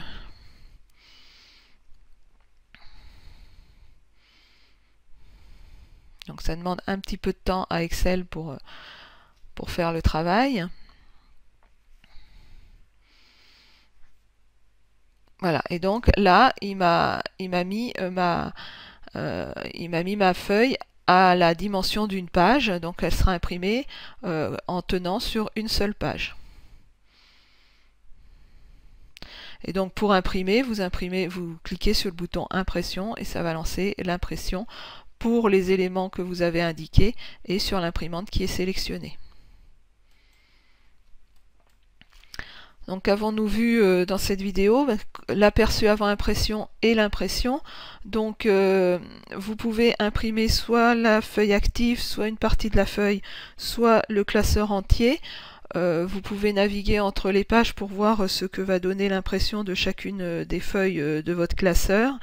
Et ensuite, en choisissant les options d'impression, vous pouvez imprimer tel que vous le souhaitez vos feuilles, soit en portrait, soit en paysage, enfin avec toutes les options de mise en page pour l'impression. Bienvenue dans le chapitre graphique et dans la vidéo Créer un graphique. Nous allons voir comment créer un graphique, tout d'abord à l'aide de l'outil d'analyse rapide, puis les graphiques recommandés, puis comment créer un graphique sans aide, les différents types de graphiques et les éléments du graphique. Comment créer un graphique? Donc je vais ouvrir Excel et je vais choisir le fichier, le classeur qui est dans vos ressources et qui s'appelle tendance des dépenses 1.xlsx. Donc pour créer un graphique, il faut déjà avoir un tableau de données et sélectionner les données qui vont servir à créer ce graphique. Donc on va commencer par créer un graphique à l'aide de l'outil d'analyse rapide. Donc ici, je vais me mettre dans l'onglet janvier et je vais sélectionner les montants pour créer un graphique. Et là, quand j'ai sélectionné cette plage de données, un petit icône est venu s'afficher en bas à droite ici, qui est l'outil d'analyse rapide. Donc je clique sur cette icône, et là me sont proposées diverses fonctionnalités. Celle qui m'intéresse, c'est celle des graphiques, donc je clique sur la fonctionnalité graphique, et là, Excel m'affiche les graphiques qu'il a pu déterminer comme étant pertinents pour la sélection que j'ai faite sur mon tableau. Donc un histogramme, un graphique en barre, un graphique en courbe, un graphique en nuage de données et un graphique en secteur.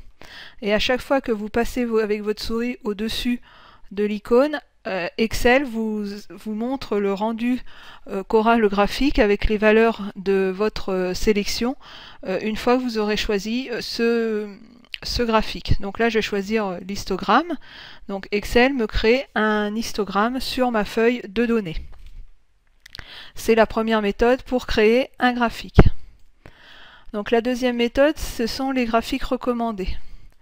Donc là, je vais me mettre sur l'onglet février et je vais de nouveau sélectionner mes montants. Et là, je vais aller dans l'onglet insertion, puis dans le groupe graphique et je vais cliquer sur la fonctionnalité, l'icône graphique recommandé. Donc ici, je clique sur graphique recommandé et donc Excel, à partir de la plage de données que j'ai sélectionnée ici, me propose de nouveau un certain nombre de graphiques qu'il me recommande par rapport à la plage que j'ai sélectionnée. Et vous constatez que c'est très proche de ce que m'avait proposé l'analyse rapide.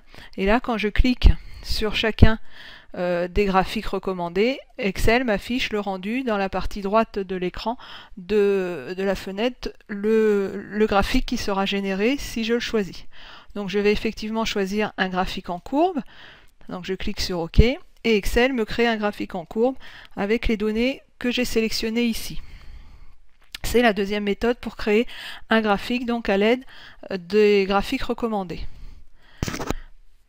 Si vous ne souhaitez pas utiliser l'outil d'analyse rapide ou les graphiques recommandés, vous pouvez créer un graphique sans aucune aide d'Excel.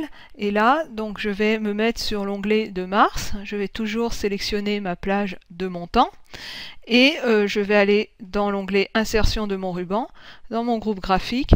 Et là, j'ai la possibilité de créer mon graphique à partir de tous les types de graphiques que j'ai ici qui me sont proposés. Donc là, je vais choisir d'insérer un graphique en secteur. Donc je clique ici et je vais choisir un secteur en 2D. Et Excel m'a créé un graphique avec les secteurs qui sont représentatifs de ce que j'ai sélectionné ici dans ma feuille. C'est la troisième méthode pour créer un graphique, donc en choisissant directement le type de graphique que je souhaite.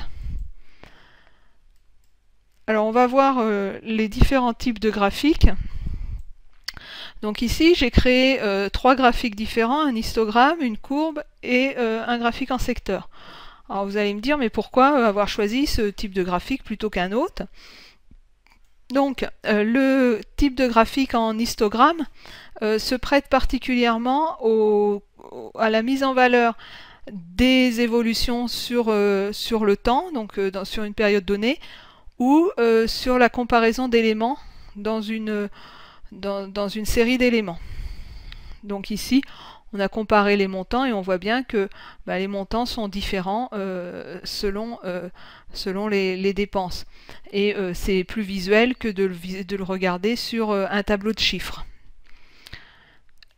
La courbe, ça permet de montrer une évolution normalement dans le temps, donc de bien montrer qu'on a un pic, qu'on a des moments où on a moins d'activité par exemple. Donc d'avoir une courbe qui représente vraiment une évolution dans le temps de notre donnée. Donc c'est la courbe qui sera le plus représentatif. Et le graphique en secteur permet de représenter facilement et graphiquement la part par rapport au total de ma série de données, la part que représente une donnée. Donc ici on visualise bien que cette part-là représente une grande partie du total de mes données. Donc ça sert à visualiser quelle part est réservée à une donnée parmi une série de données. Alors on va faire un petit exercice. Ici vous avez l'onglet résumé. Et l'onglet résumé, il a en fait un graphique qui est celui-ci, par rapport aux données qui sont au tableau de données qui est ici. Alors ce que je vais vous demander, c'est d'une part de bien visualiser ce graphique et de faire en sorte ici sur cet onglet résumé à compléter de poser le même graphique sur cette feuille. Alors d'abord ce qu'on peut voir sur ce graphique, c'est qu'on est sur un graphique en barre, en histogramme, en secteur, en courbe. Alors je vous entends déjà donner la réponse, effectivement on est en graphique en histogramme. Donc ici, la première chose que je vais faire, c'est que je vais aller insérer un graphique en histogramme. Et alors j'ai pas, bien évidemment, vous allez me dire, j'ai pas sélectionné ma plage de cellules.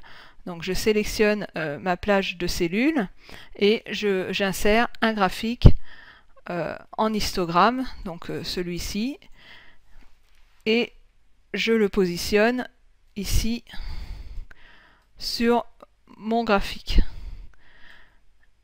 Je l'étends pour que ça soit représentatif de ce qu'on avait sur l'autre écran.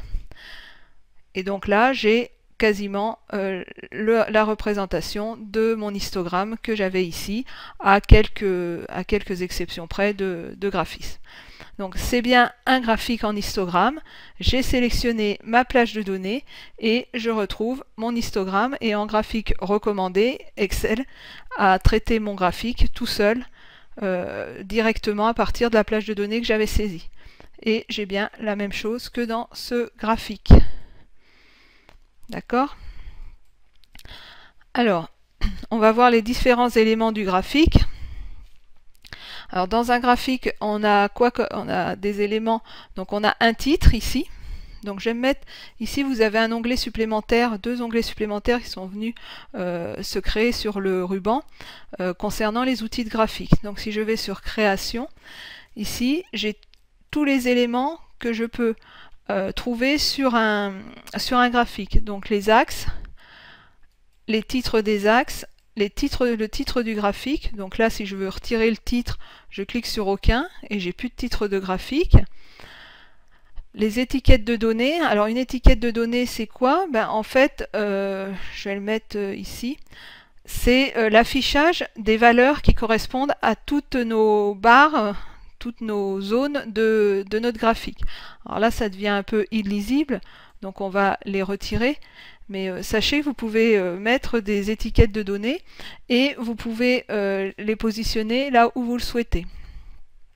La table de données, vous pouvez ajouter la table des données dans votre graphique. C'est-à-dire que cette table ici qui vous a servi à faire votre graphique, vous pouvez la reporter ici dans votre graphique. Ce qui peut être intéressant, si vous exportez juste le graphique au format image, ben, vous avez directement votre tableau de données dans votre graphique. Donc là, je le retire. Autre élément, les barres d'erreur, donc tout ce qui concerne en fait les incohérences ou les erreurs liées aux données, donc les erreurs types, les pourcentages, les écarts types. Le quadrillage, donc vous pouvez ici modifier le quadrillage. Donc si je veux mettre un quadrillage vertical, je peux ajouter un quadrillage vertical. La légende, donc la légende, vous pouvez la positionner où vous le souhaitez, et là je l'ai positionnée à droite, de façon à avoir mon graphique qui correspond, mais mois après mois, vraiment en face de mon tableau. Donc les légendes, et après on peut ajouter une courbe de tendance qui permet de voir comment est-ce que l'évolution se fait au niveau du graphique. Donc un autre outil qui peut être pratique, c'est la disposition rapide. Donc ici, Excel vous propose une disposition de votre graphique prédéfinie et vous positionnera les différents éléments tels que vous le voyez apparaître ici sur l'icône de mise en page.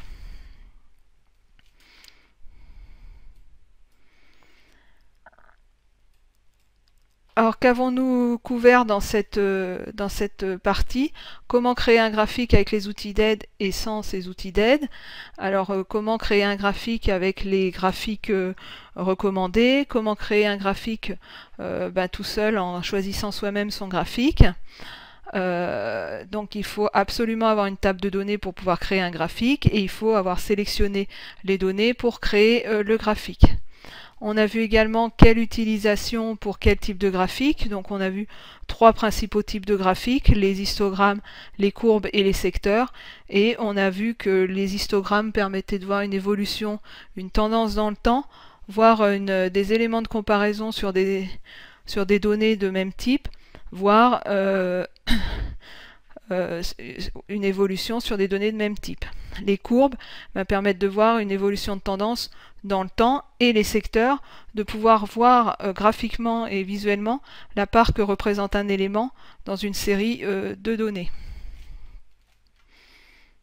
Et donc nous avons vu également les éléments du graphique et comment positionner la légende, comment mettre ou enlever un titre, et également comment redimensionner un graphique dans notre feuille. Bienvenue dans le chapitre graphique et dans la vidéo Activer, désactiver un graphique incorporé. Comment activer ou désactiver un graphique incorporé? Donc je vais ouvrir Excel et je vais ouvrir le classeur qui est dans votre répertoire, dans votre dossier ressources, et qui s'appelle rapport des ventes trimestrielles 1.xlsx. Alors comment est-ce que j'active un graphique incorporé? Il suffit que je clique ici sur mon graphique, et donc à ce moment-là, dans le ruban, on voit apparaître l'outil de graphique avec création et format qui permettent d'agir sur le graphique. Pour désactiver un graphique incorporé, je clique sur une cellule à l'extérieur du graphique, et là mon onglet supplémentaire outils de graphique disparaît et mon graphique n'est plus activé. Donc je clique sur le graphique pour l'activer, et je clique sur une cellule à l'extérieur pour le désactiver. Qu'avons-nous vu dans cette vidéo? Comment activer, désactiver un graphique incorporé. Donc en cliquant sur le graphique, un onglet supplémentaire outils de graphique s'affiche, et en cliquant sur une cellule à l'extérieur du graphique, je désactive le graphique et l'onglet disparaît. Bienvenue dans le chapitre graphique et dans la vidéo Changer l'emplacement d'un graphique. Nous allons voir comment déplacer un graphique. Donc j'ouvre Excel et j'ouvre le classeur qui est dans le dossier ressources et qui s'intitule Total des dépenses 1.xlsx. Ici j'ai mon graphique qui a été créé sur cette feuille à cet endroit-là. Pour le déplacer, je peux en prenant la poignée de déplacement, donc qui est matérialisée ici par les 4 flèches que j'ai sur mon curseur de souris, je peux déplacer ici mon graphique dans ma feuille là où je veux. Maintenant, si je veux déplacer mon graphique ailleurs sur une autre feuille, je peux utiliser ici dans les outils de graphique la fonctionnalité ici déplacer le graphique. Et là, je peux déplacer le graphique dans une nouvelle feuille qui va s'appeler par exemple graphique 1, et cette nouvelle feuille va venir se créer juste devant ma feuille courante, et mon graphique a été déplacé de cette feuille vers graphique 1 ici. Donc on peut déplacer une feuille dans une nouvelle feuille, on peut déplacer un graphique. Qu'avons-nous couvert dans cette vidéo? Le déplacement d'un graphique, soit en le bougeant à l'aide de la poignée de déplacement dans la feuille, soit en le déplaçant vers une nouvelle feuille. Dans cette nouvelle feuille, la zone de graphique va être importée et va disparaître de la feuille initiale. Bienvenue dans le chapitre graphique et dans la vidéo Appliquer un style rapide au graphique. Voyons les deux méthodes pour appliquer un style rapide au graphique.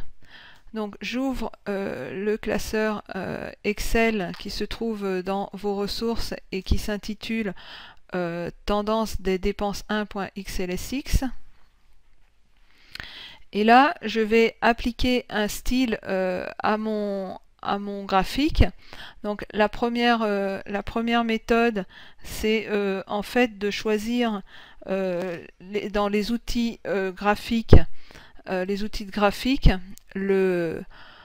style de graphique que vous souhaitez. Donc si je choisis ce style de graphique, Excel va m'appliquer, voilà, nouveau style de graphique, etc. Vous pouvez modifier le style de graphique que vous souhaitez à partir des styles de graphique rapides que vous avez ici. Donc je peux modifier le style très rapidement et très facilement.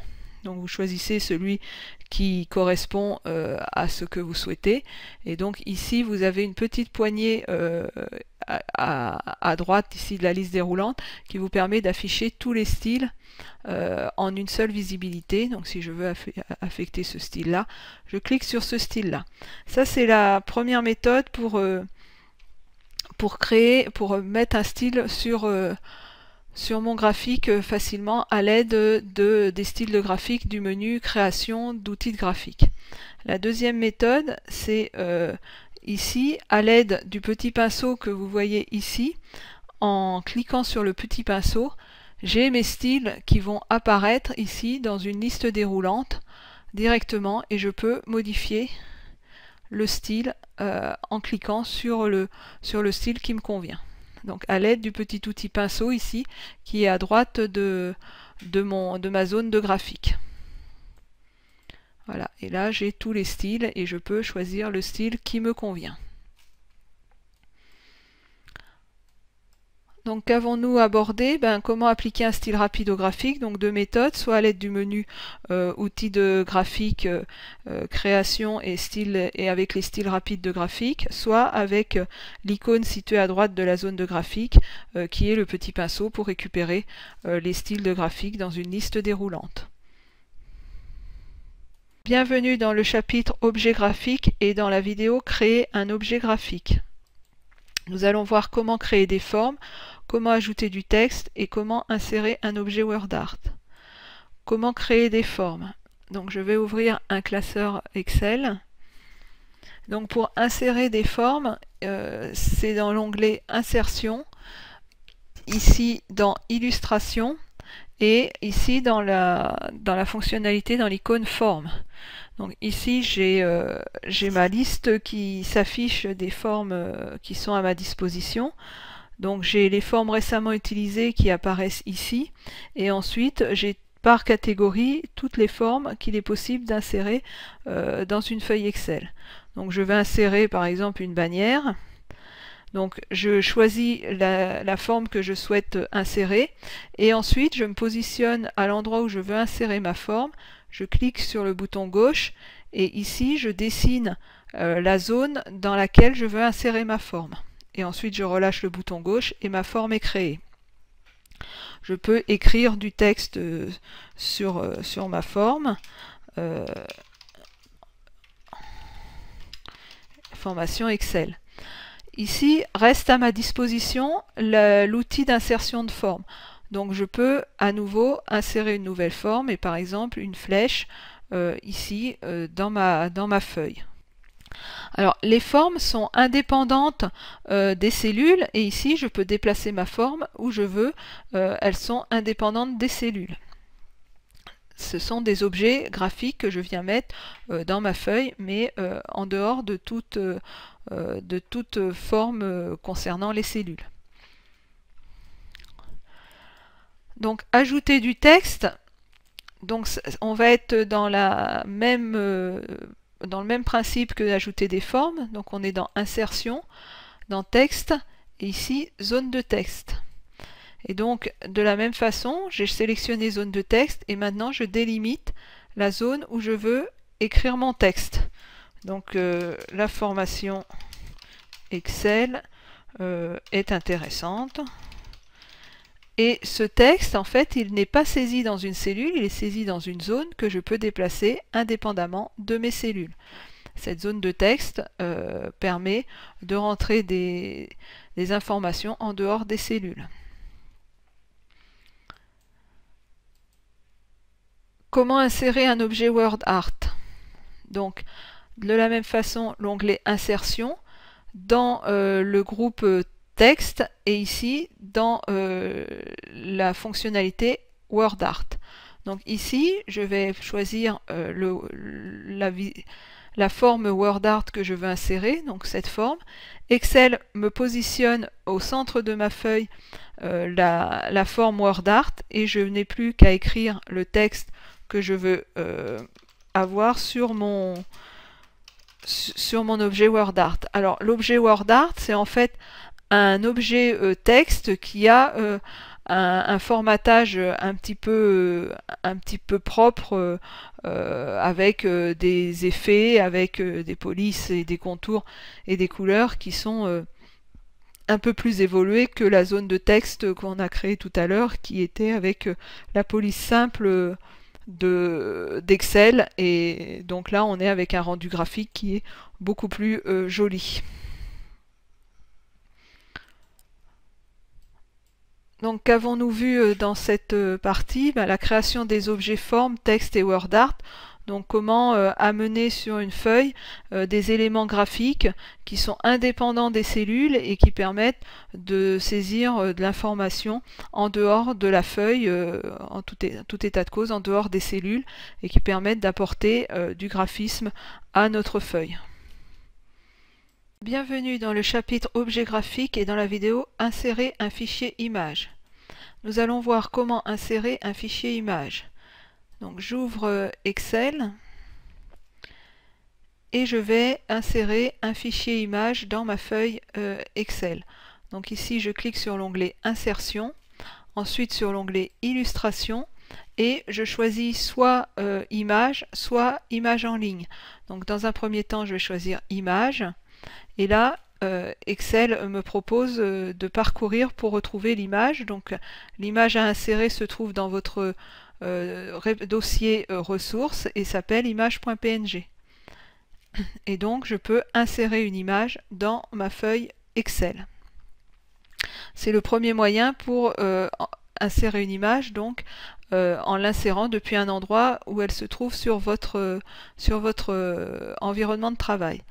Le deuxième moyen, c'est d'aller ici image en ligne, et là Excel va vous proposer une fenêtre de recherche, et à l'aide de l'outil Bing de Microsoft, ou de votre espace OneDrive personnel. Donc bien évidemment, il faut avoir une connexion Internet pour pouvoir aller rechercher une image sur le web, soit dans votre espace, soit à l'aide de Bing. Donc là, ici, si je recherche une image d'Excel, donc je saisis Excel, et là, j'ai en retour de recherche un certain nombre d'images, et je peux ici sélectionner image et l'insérer. Et Excel va m'insérer la nouvelle image que j'ai récupérée donc à l'aide de Bing sur le web.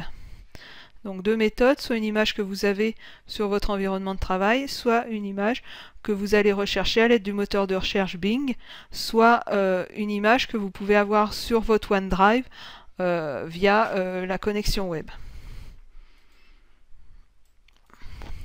Qu'avons-nous couvert?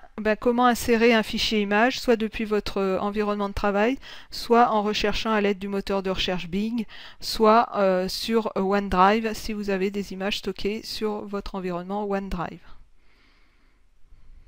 Bienvenue dans le chapitre Objets graphiques et dans la vidéo Sélectionner des objets. Nous allons voir comment sélectionner des objets avec le volet de sélection, puis nous verrons comment sélectionner les objets sans le volet de sélection. Donc la méthode de sélection des objets avec le volet de sélection. Donc j'ouvre Excel, j'ouvre le classeur que vous retrouverez dans ressources et qui s'appelle calendrier photo familial 1.xlsx. Et là donc dans ce classeur, plusieurs objets graphiques sont présents, des photos sur toute ma feuille calendrier familial saisonnier. Donc pour aller sélectionner à l'aide du volet de sélection, c'est l'onglet Accueil, puis le groupe Édition, la liste des fonctions recherchées et sélectionnées, et la fonction volet de sélection. Donc je clique sur la fonction volet de sélection, le volet de sélection s'ouvre ici, et je peux ici aller sélectionner mes images en appuyant sur la touche CTRL et en cliquant sur l'image, je peux aller sélectionner toutes mes images de ma feuille ici en les sélectionnant à l'aide de la touche CTRL et en cliquant sur l'image concernée.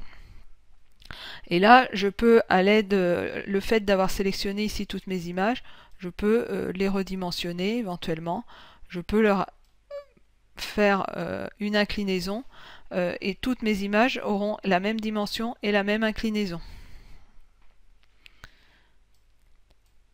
Donc deuxième méthode, sélectionner sans le volet de sélection.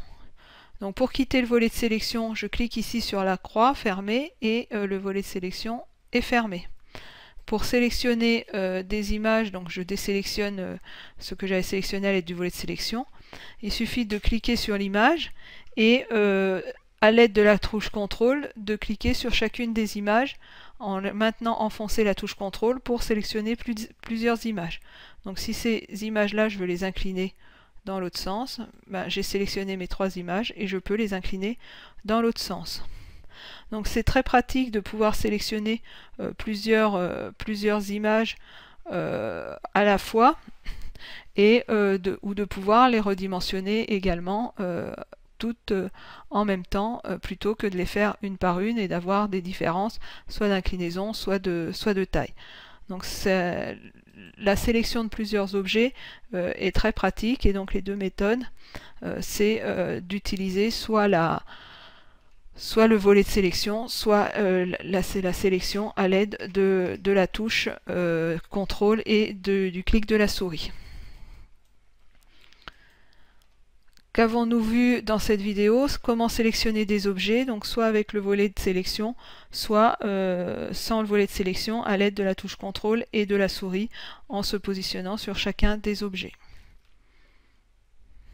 Bienvenue dans le chapitre Objets graphiques et dans la vidéo Gérer les objets. Nous allons tout d'abord aborder comment déplacer et organiser les objets, puis comment les dissocier et les grouper. Nous regarderons comment redimensionner et faire pivoter des objets et comment supprimer un objet. Déplacer et organiser les objets. Donc j'ouvre Excel, j'ouvre le classeur que vous avez dans votre dossier ressources et qui s'intitule calendrier photo familial 1.xlsx. Et là, donc, pour déplacer et organiser des objets, donc pour déplacer, je vais positionner cet objet-là en dernière position, ici. Et donc, pour le déplacer, j'ai cliqué sur l'objet. Et ensuite, avec ma souris et le bouton gauche enfoncé, j'ai j'ai déplacé à l'aide de ma souris cet objet.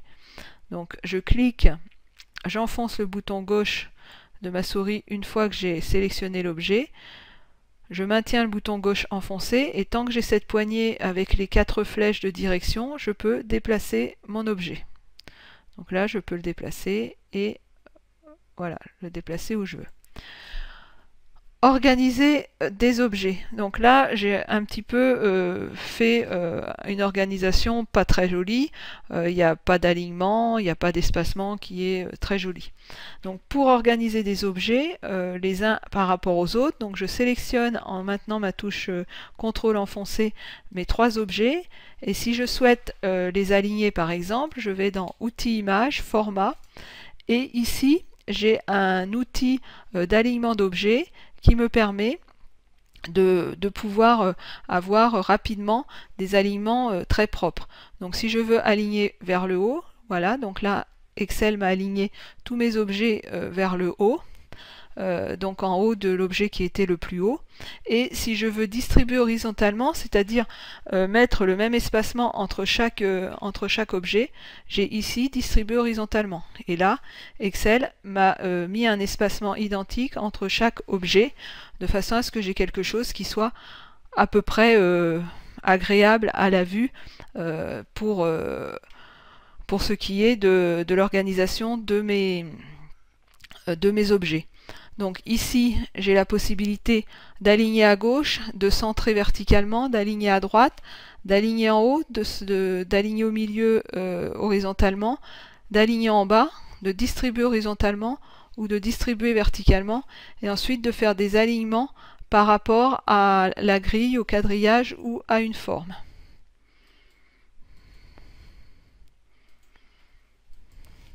Dissocier et grouper des objets. Donc là, mes trois objets, je veux les grouper. Donc je vais de la même façon sélectionner les 3, donc en appuyant sur ma touche CTRL enfoncée et en cliquant sur chacune des images. Et toujours dans l'onglet Outils, Images et dans Format, j'ai ici un outil qui me permet de grouper les objets. Donc là, je clique sur Grouper. Et donc Excel m'a groupé ces 3 objets-là. Alors à quoi ça peut servir? Ici, ça va servir rapidement à venir les repositionner tous les 3 à l'endroit initial, donc de pouvoir manipuler les 3 objets ensemble dans un même groupe sans avoir besoin de les sélectionner séparément. Donc là, le groupe permet de sélectionner les 3 objets en même temps. Alors si je veux dissocier maintenant ce groupe, c'est toujours dans l'outil groupe ici, et j'ai la possibilité de dissocier mes objets, et là mes objets sont à nouveau avec une vie, on va dire, unitaire et à part entière, et ne sont plus groupés les uns aux autres. Redimensionner et faire pivoter des objets. Donc pour redimensionner un objet, j'ai ici des poignées qui se trouvent tout autour de l'objet et qui me permettent de redimensionner soit en largeur, soit en hauteur, soit globalement sur les 2 dimensions. Donc ici, je peux rétrécir en largeur, augmenter en largeur. De la même façon, de ce côté-ci, je peux augmenter ou rétrécir en largeur. Je peux augmenter ou rétrécir la hauteur, et de la même façon je peux augmenter ou rétrécir la hauteur, et je peux agir sur les 2 dimensions à la fois à l'aide des poignées qui sont dans les coins ici à ce niveau là. Donc ensuite, pour faire pivoter, j'ai une poignée ici qui permet de faire pivoter l'objet, et donc en cliquant sur cette poignée, j'ai des flèches circulaires qui s'affichent, et donc je peux faire pivoter l'objet et le faire pivoter autant que je veux, sachant que à un moment donné il faut bien s'arrêter, et je peux le mettre dans la position de pivot que je souhaite. Alors Cette information de redimensionnement, vous l'avez également ici, où vous pouvez vraiment de façon fine agir sur la hauteur de l'image ou sur sa largeur. Et donc, de la même façon, vous pouvez également, ici à l'aide de la taille, à l'aide de la petite poignée qui est ici sur le groupe taille, faire une rotation fine ici à l'aide de l'outil de rotation. Pour redimensionner, vous pouvez choisir de conserver les proportions, ce qui fait que quand vous modifiez la hauteur, la largeur se modifie, et inversement, ou alors de ne pas conserver les proportions et de pouvoir agir soit sur la hauteur, soit sur la largeur. Supprimer un objet. Alors pour supprimer un objet, il n'y a rien de plus simple, il suffit de le sélectionner et d'appuyer sur la touche Supre du clavier. Donc là, je vais fermer mon format de forme. Donc si je veux supprimer un autre objet, je le sélectionne et je clique, j'appuie sur la touche Supre de mon clavier. C'est très simple pour supprimer des images. Qu'avons-nous vu dans cette vidéo? Comment agir sur les objets, l'organisation et l'aspect, donc comment déplacer et organiser des objets, comment les redimensionner et les faire pivoter, et comment supprimer un objet. Bienvenue dans le chapitre Objets graphiques et dans la vidéo Modifier le format d'une image. Donc nous allons voir le style prédéfini d'une image, comment mettre une bordure à une image, les effets particuliers, la luminosité, la couleur et transparence, annuler les modifications et comment remplacer l'image. Donc les styles prédéfinis. Donc j'ouvre Excel et j'ouvre le classeur que vous avez dans vos ressources et qui s'intitule Calendrier photo familial 1.xlsx. Donc dans ce classeur ici j'ai plusieurs objets graphiques, donc je vais cliquer sur un objet graphique pour le sélectionner. J'ai l'onglet outils image format qui s'est ajouté à mon ruban, je clique sur l'onglet format et ici j'ai les styles prédéfinis d'images à ma disposition. Si je clique ici sur cette petite poignée, j'obtiens l'intégralité des formats prédéfinis d'images. Donc si je veux par exemple mettre ce style de format, je clique et Excel m'a modifié le format de ma photo en appliquant un style prédéfini. Bordure de l'image. Donc là, si je veux pour cette photo lui mettre une bordure, donc je clique sur bordure, sur l'image, j'ai toujours mon onglet format qui est ici, et ici j'ai les bordures de l'image. Alors je vais mettre une bordure un petit peu en rapport avec la photo, donc quelque chose d'assez pastel. Et ici, je peux agir sur l'épaisseur de ma bordure, donc je peux la réduire ici, et je peux également agir sur la forme de ma bordure, et par exemple mettre des tirets autour de mon image, donc avec une bordure en tiret et d'une couleur et avec une épaisseur que j'ai définie. Les effets particuliers, donc je vais mettre un effet particulier à cette photo, donc toujours dans outils images et dans format. J'ai ici des effets qui sont soit prédéfinis, soit que je peux constituer moi-même à l'aide de tous ces éléments-là. Donc je vais utiliser un effet prédéfini et par exemple je vais mettre cet effet-là. Si cet effet-là me convient pas, je peux rajouter des éléments. Donc je vais décider de lui mettre une réflexion. Donc à mon style prédéfini, j'ai ajouté une réflexion. Je peux ajouter également un biseau, donc par exemple ce biseau-là. Et donc Excel a rajouté à mon style prédéfini un biseau sur mon image. Donc je peux ici, à l'aide des effets de l'image, faire des effets pour mettre en forme mon image. La luminosité. Donc ici, je vais prendre cette photo pour modifier la luminosité. Donc c'est ici dans Correction et ici j'ai la luminosité et le contraste. Donc ma photo actuellement elle est positionnée ici en luminosité et contraste, et je peux agir sur la luminosité et le contraste si ceux-ci ne me conviennent pas. Donc par exemple, je peux mettre un contraste moins net, enfin un contraste moins marqué, ou un contraste plus marqué. Je peux également soit assombrir mon image, soit l'éclaircir. Donc je peux jouer sur les aspects de luminosité, de contraste, et également sur la netteté. Je peux mettre du flou, ou au contraire ajouter de la netteté sur mon image. Couleur et transparence. Donc je peux agir ici sur la couleur de mon image, donc soit en saturant sur la saturation de la couleur, soit en allant vers le noir et blanc, soit en allant vers des couleurs beaucoup plus marquées, sur les nuances de couleurs également, soit en allant vers des couleurs chaudes ou des couleurs froides, et en recolorisant mon image avec des couleurs qui vont venir en fait faire un noir et blanc mais colorisé. Donc par exemple, je peux ici mettre un colorisé en vert. Je peux recolorier ma photo et la remettre à l'état initial. Et je peux par contre aller ici mettre plutôt des couleurs chaudes et plutôt quelque chose qui va être dans la saturation vers le noir et blanc également. Donc je peux agir sur ces couleurs au niveau de mon image. Alors je peux également ajouter des variations avec des couleurs que je vais définir moi-même. Donc ici un espèce de vert bleu-vert.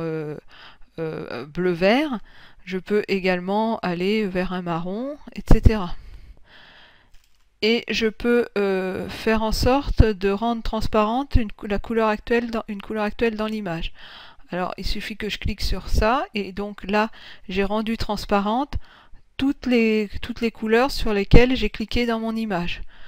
Donc si je recommence et que je viens ici, j'ai à nouveau rendu transparente toutes les couleurs sur lesquelles j'ai cliqué avec mon petit pinceau ici. Si je viens ici, j'ai à nouveau cette couleur rendue transparente dans mon image. Annuler les modifications. Donc là, si je veux revenir à l'état initial de ma photo, j'ai ici rétablir l'image, et mon image, toutes les modifications que j'ai pu effectuer sont annulées et redevient à l'état initial tel que je l'ai inséré dans mon fichier. Remplacer l'image. Donc là, si je veux remplacer par exemple cette image-là par une autre, j'ai ici la possibilité, à l'aide de cette fonctionnalité remplacer l'image, d'aller récupérer une autre image. Donc je vais aller à partir d'un fichier et je vais aller dans le dossier que vous avez de vos ressources, et je vais remplacer l'image par une autre image.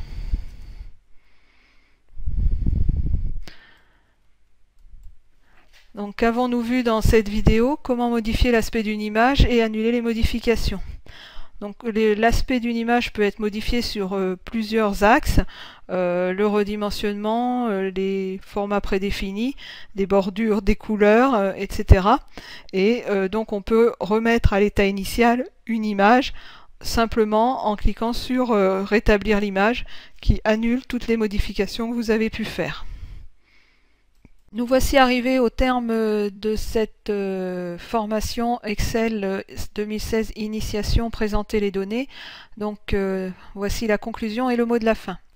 Donc nous allons voir la présentation du formateur, ce qu'on a couvert, le cursus, la suite et les liens utiles. Donc je suis Pascal Boussard, j'ai été heureuse de vous faire cette formation, et je suis consultant et expert Microsoft Office. Je effectue des missions de conseil développement en système d'information. Je suis certifié Microsoft Office spécialiste master. Donc je suis certifié Microsoft Office spécialiste master, PowerPoint, Outlook, Word et Excel. Donc ce qu'on a couvert, donc la mise en forme, modifier la mise en valeur des caractères, appliquer des bordures aux cellules, appliquer une couleur de fond aux cellules, appliquer un terme au classeur. Dans la mise en page et impression, modifier les options de mise en page, créer une zone d'impression, créer et gérer des en-têtes et des pieds de page et utiliser l'aperçu avant impression. Dans les graphiques, créer un graphique, activer et désactiver un graphique incorporé, changer l'emplacement d'un graphique, appliquer un style rapide au graphique. Dans les objets graphiques, créer un objet graphique, insérer un fichier image, sélectionner des objets, gérer les objets et modifier le format d'une image. Donc vous avez terminé votre formation Excel Initiation et donc vous pouvez poursuivre avec Excel Perfectionnement et ensuite Excel Avancé et Excel Expert et le cursus Excel VBA Initiation et Perfectionnement.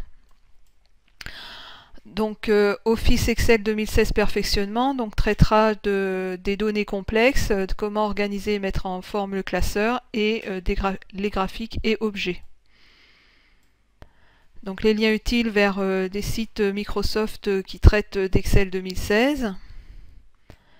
Et donc je vous dis à bientôt pour Excel Perfectionnement, la nouvelle formation qui suit cette formation.